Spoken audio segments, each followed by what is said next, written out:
welcome back to another video.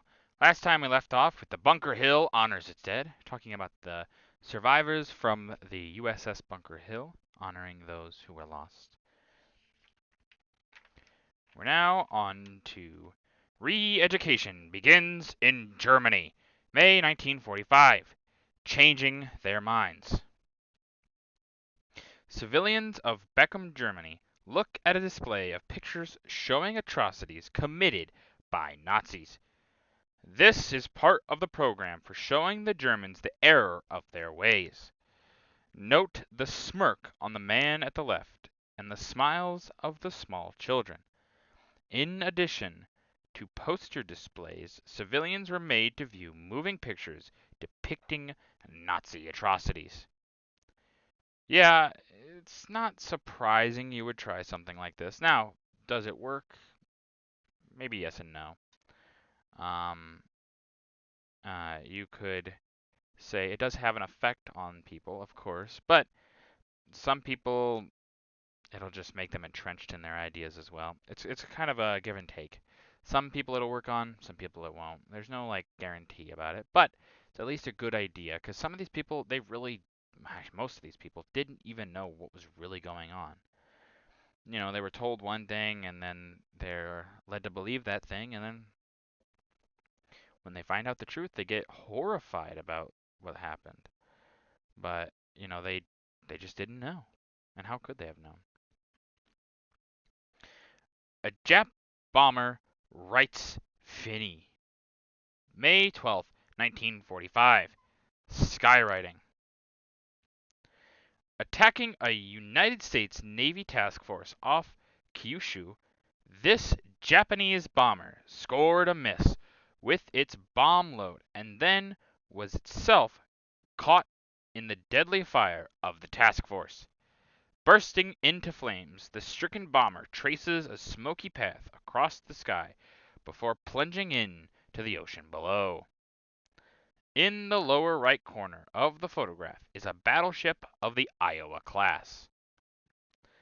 Yeah, obviously a lot of these Japanese planes at this time, they're being flown by people that aren't necessarily the most skilled, so it's not that crazy to assume that there's going to be a lot of these misses. One thing that ends up happening to the Japanese, and this is quite, of course, sad, is a lot of times they get like basically sealed into their planes, so they're not allowed to leave. So it's like, well, you either complete your mission or you got a plane. And even later on, and we're not quite at that point yet, but it will happen. We'll get to planes that won't have any munitions, and they are literally just flying bombs. So. Camp Vessar for displaced persons. May the 14th, 1945. They want to graduate. This Camp Vessar is located not in Poughkeepsie, New York, but in Schwarzwald, Germany. And this was used as a displaced persons camp by the 84th Infantry Division. The camp was formerly used by the German Luftwaffe. A GI talks with one of the camp's interpreters.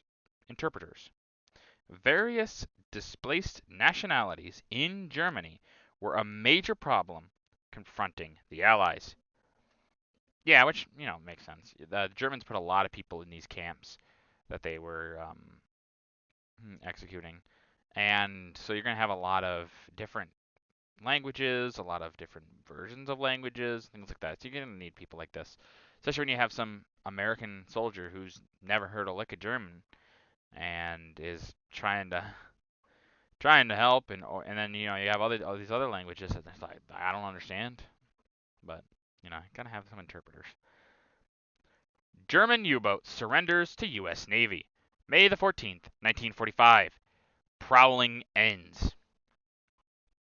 The first enemy warship to strike its colors to the American forces since VE Day, the German submarine U-858, ended its destructive career 44 miles off Cape May, New Jersey, where she is seen being boarded by Navy personnel as a blimp hovers overhead, and another Navy aircraft another Navy craft. It kind of cuts off there.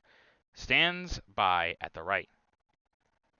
In 2.5 years of roaming with the Nazis undersea Wolfpack, the U-858 reputedly sank 16 Allied ships. German U-boats, obviously big threat in the Wolfpack, you could say, but big threat. It's really one of the only effective naval tools the Germans ever really have. Early on in the war, they have things like the big battleships and stuff like that, but they just get sunk. For instance, the Bismarck, it's just, at the time it's built, the biggest battleship on the ocean, and all that does is make it a very big target. Okinawa Nightmare, May the 15th, 1945. Into the jaws of death. The fighting was bitter and casualties high as troops advanced slowly over the difficult terrain above towards Naha. Through May 15th, the Japs lost 46,505 dead and 1,038 prisoners. Through May the 14th, our land forces lost 3,781 dead, 17,004 wounded, and 165 missing. In supporting the ground forces, the Navy reported 900 killed, 2,746 wounded, and 1,074 missing. Yeah, Okinawa is a very hard fight for the United States. The Japanese do not want to give it up.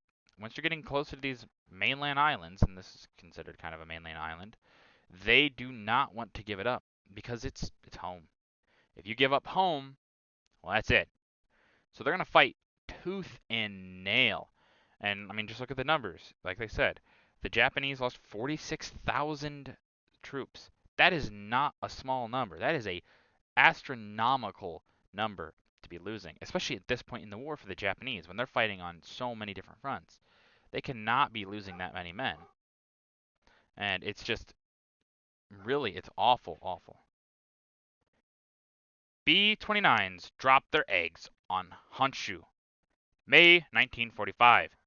Explode oil refinery. United States Army Air Force superforts paid a visit to the Japanese home island of Honshu to blast the Otake oil refinery. These before and after photographs show the excellent results. The target above is shown completely obliterated by smoke and flame below. Yeah, Honshu, obviously very important island. And hey, you got to get rid of the Japanese oil refineries. It's where a lot of their fuel, once they lose these refineries, the Japanese kind of start this war because of actually their oil problems. So you're blowing up this. That even puts more of a hurt on them that they just really cannot be sustaining. And you'll see with the collapse of the Japanese, like they couldn't keep going. It was a surprise they went on as long as they did. But that's going to do it for this video. If you guys liked the video, leave a like. If you have any ways I can improve these videos, leave a comment down below. It really helps out the channel. And as always, subscribe. It really helps out. Thank you.